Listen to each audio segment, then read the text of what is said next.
Oke teman-teman semua, selamat datang di Suara Aktivis.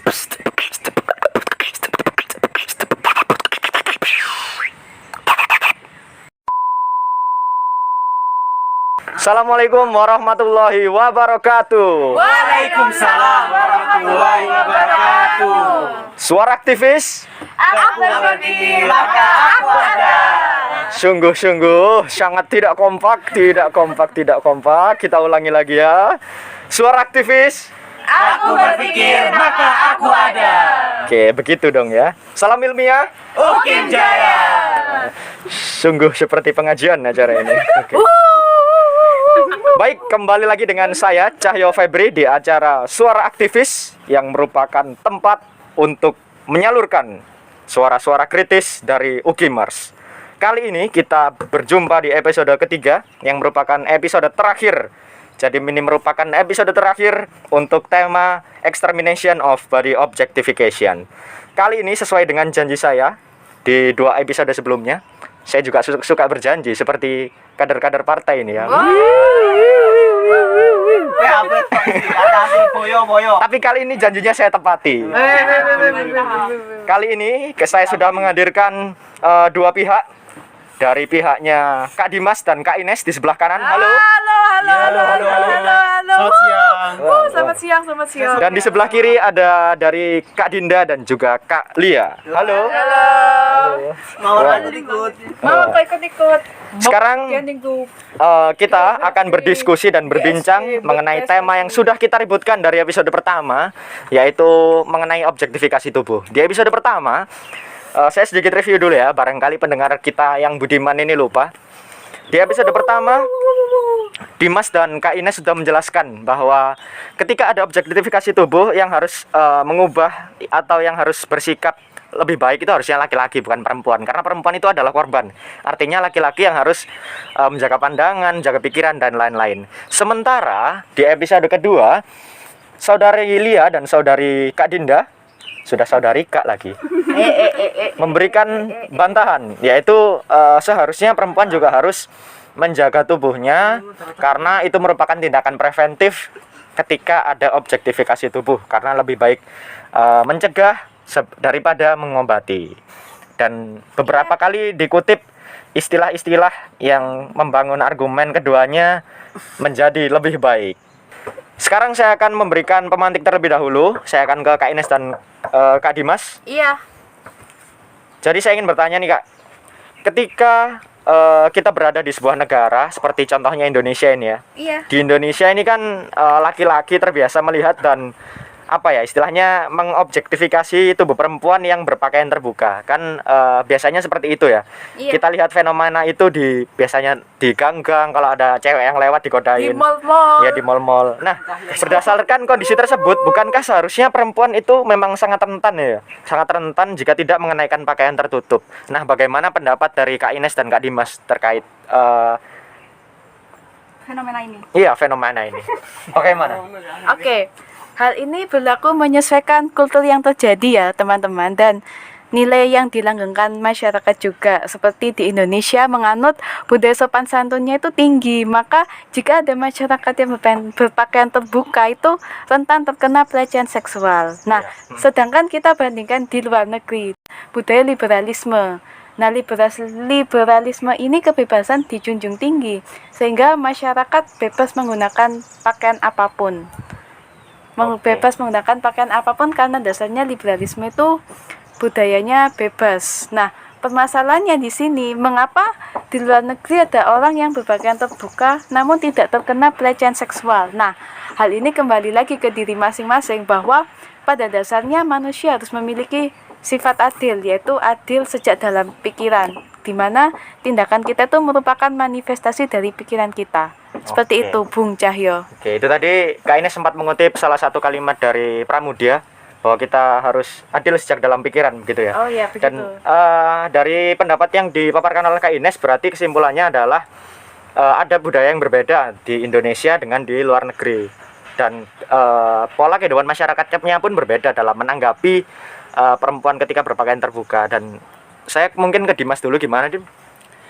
Saya dapat sama Kak Ines, kembali lagi ke masing-masing individu. kalau kamu mau dihormati, kamu juga harus menghormati. Begitu juga wanita. Jadi kan sudah jelaskan di podcast sebelumnya bahwa wanita tuh harus dimuliakan begitu. Jadi tetap kita nggak boleh memberi stigma bahwa wanita yang memakai pakaian lebih terbuka itu tidak bisa menjaga diri itu. Oke, cakep sekali. Ini tadi dari kubu kanan ya. Sekarang saya berpindah ke kubu kiri. Bagaimana? Apakah saudari Lia dan saudari kakak Dinda ini sepakat dengan Dimas dan Kak Ines ini? Gimana, Kak Lia?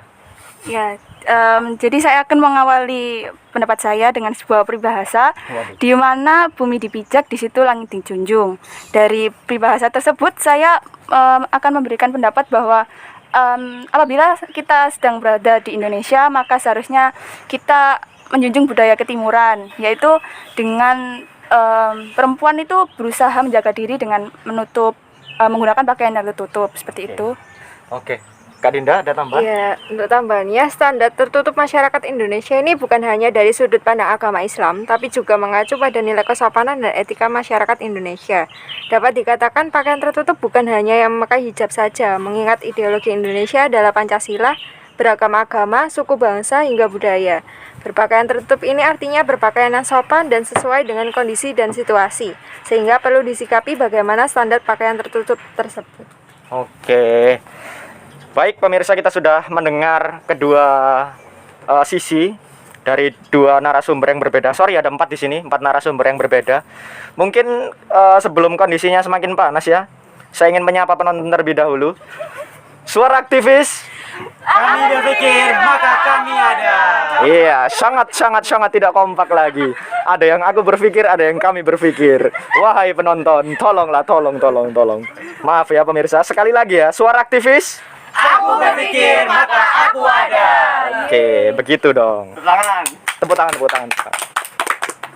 Oke. Karena penontonnya juga sudah semakin semangat tadi ya, terlihat dari teriakannya. Wah. Sekarang saya ingin kembali ke Kak Dinda lagi nih, ke Kak Dinda dan Kak Lia lagi. Gini nih Kak, ada sebuah kasus yakni pemerkosaan terhadap perempuan yang telah menutup bagian tubuhnya. Perempuan ini berkerudung juga.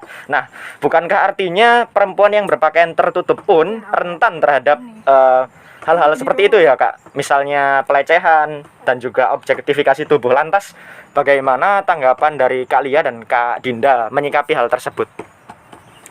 Baik, jadi dari pendapat kami, dari kasus tersebut bisa dilihat bahwa perempuan yang sudah berkerudung menggunakan pakaian yang tertutup itu masih bisa terkena objektifikasi, bisa pelecehan, apalagi yang menggunakan pakaian terbuka. Apalagi kita sedang berada, konteksnya kita berbicara dalam lingkup Indonesia ya, di mana budaya ketimuran itu sangat dijunjung. Jadi menurut kami sebaiknya wanita menggunakan pakaian tertutup meskipun itu tidak menghilangkan kesempatan untuk menghilangkan risiko untuk mendapatkan pelecehan seperti itu. Dari Kak Dinda? Ya, untuk tambahan, seperti yang sudah saya paparkan sebelumnya, mayoritas korban pelecehan seksual ini memang mengenakan baju terbuka dengan presentasi lebih dari 82%, sedangkan bagi mereka yang menggunakan pakaian tertutup hanya 16-18% saja. Ditinjau dari psikologi pria juga, lebih dari 50% pria itu mengaku akan lebih menghormati wanita yang berpakaian tertutup, sedangkan 25% mengaku hal itu bergantung pada wanitanya. Lalu sisanya mengatakan dia akan menghargai wanita yang berpakaian terbuka. Oke, seperti itu. Jadi Kak Lia dan Kak Dinda ini tadi juga berbicara tentang data, statistik begitu ya. Jadi kasus mengenai pemerkosaan atau pelecehan terhadap perempuan yang sudah mengenakan pakaian tertutup itu sangat minim, bahkan hanya sekian belas persen tadi dibandingkan dengan perempuan yang berpakaian terbuka. Nah, tadi juga saudari Lia sempat mengungkapkan jika meskipun tetap ada risiko jika berpakaian tertutup itu tetap terkena objektifikasi dan pelecehan, tapi perempuan tetap harus berpakaian tertutup dengan didukung oleh data-data dari Kak Dinda tadi mengenai perbandingan antara pelecehan yang didapatkan oleh perempuan yang berpakaian tertutup dengan terbuka. Sekarang saya ingin kembali ke Kak Ines dan Kak Dimas. Gimana tanggapannya? Apakah sepakat dengan pendapat tadi atau kira-kira ada yang kurang? Gimana? Oh iya, dalam hal ini benar sekali perempuan yang berpakaian tertutup rentan terkena objektifikasi karena hal ini bergantung dari pikiran dan tindakan pelaku ya. Bahkan dalam riset yang dilakukan Komnas Perempuan, persentase perempuan yang berpakaian tertutup lebih banyak terkena pelecehan seksual daripada perempuan yang berpakaian terbuka. Oke, ini ada Nah, data yang berbeda ini. ini bermula itu dari catcalling gitu loh. Catcalling yang misalkan kalau biasanya itu kan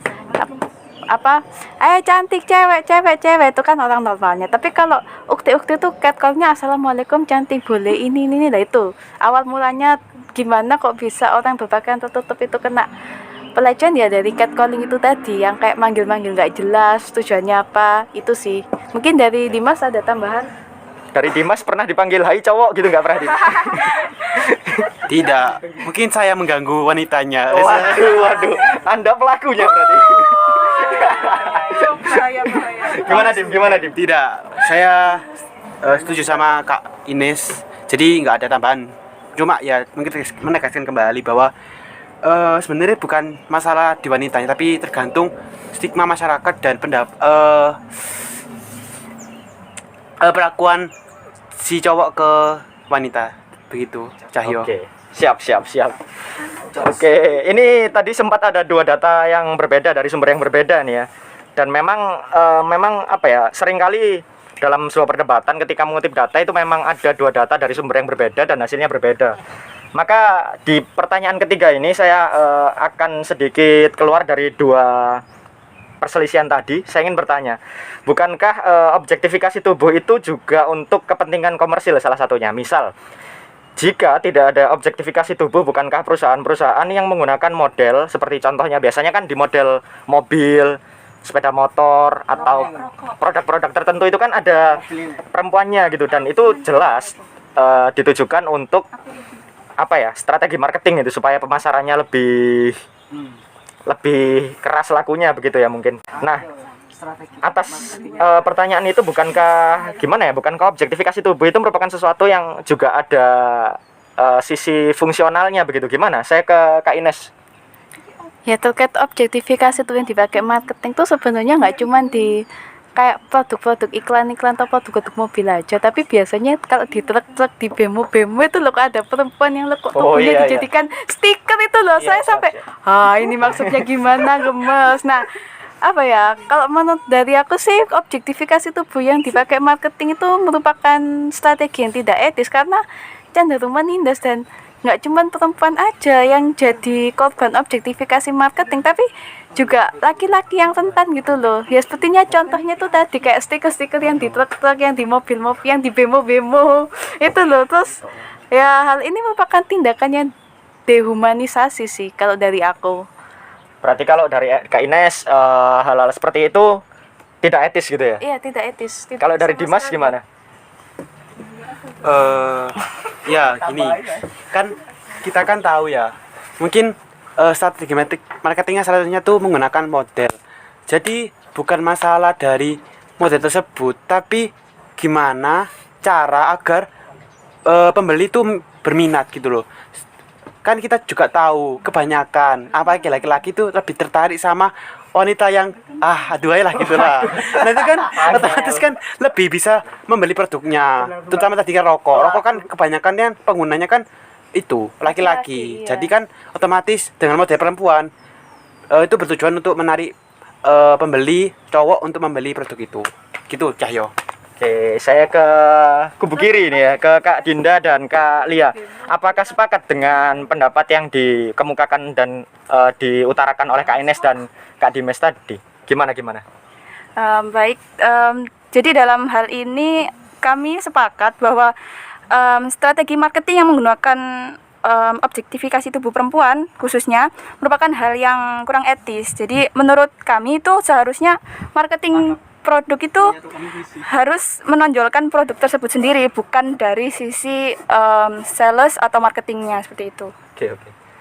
Ya, untuk objektivitas ini cenderung terkesan menjual visualisasinya daripada produknya. Jadi ya emang bukan seharusnya seperti itu gitu, melainkan lebih menonjolkan kualitas dari produknya itu. Oke, terima kasih. Jadi dari pertanyaan ketiga ini saya simpulkan bahwa kedua narasumber memiliki benang merah yang sama begitu ya, bahwa objektifikasi tubuh yang terutama yang dimanfaatkan oleh pihak-pihak komersil begitu ya untuk melariskan dagangannya itu merupakan hal yang tidak etis karena memperlakukan perempuan sebagai objek atau apa ya, sesuatu yang bisa dijual seperti itu, dan itu merupakan pemanfaatan ke arah komersil. Nah, di sini berarti bisa kita tarik kesimpulan bahwa objektifikasi tubuh ini merupakan kasus yang sampai kapanpun mungkin nggak akan pernah selesai dan akan ada pro kontranya begitu ya. Tapi yang tetap kita garis bawahi adalah meskipun kita berbeda pendapat, meskipun kita bertengkar di ruang diskusi, tapi ketika keluar dari ruang diskusi kita tetap berjabat tangan sebagai seorang sahabat. Oke. Sahabat untuk selamanya. Oke, tidak perlu menyanyi penonton tidak perlu menyanyi. Tolong. Sahabat. Iya, sahabat. Sahabat. Mungkin kita uji semangat dari penonton lagi ya. Suara aktivis. Aku berpikir maka aku ada. Salam ilmiah. Ukin Jaya. Oke, terima kasih penonton sekalian. Terima kasih semua pihak-pihak yang telah membantu. Sampai ketemu di Suara Aktivis season berikutnya. Wassalamualaikum warahmatullahi wabarakatuh. Waalaikumsalam warahmatullahi wabarakatuh. Suara Aktivis. Aku berpikir maka aku ada. Oke.